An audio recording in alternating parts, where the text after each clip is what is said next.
guys, ang menu natin ngayon ay beans. Ayan o, sitaw. Minced pork. Na-marinate na yan guys ng light sauce, cornstarch, and sugar. Ayan. Tapos ito yung ating sauce ay oyster sauce and cornstarch, little bit of sugar. Ito meron tayong tausi, garlic, and onion, saka spring onion. So guys, simple lang ang dish natin ngayon. Ito, magluto na tayo ng for dinner. Ito na guys, nagisa na natin yung beans, tapos lagay na natin yung sauce. Ayan.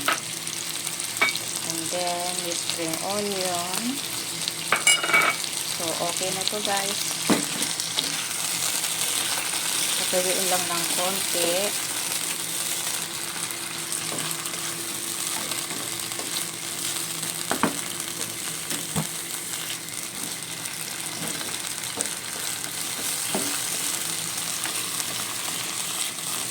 Yan. Beans with minced pork and tausi.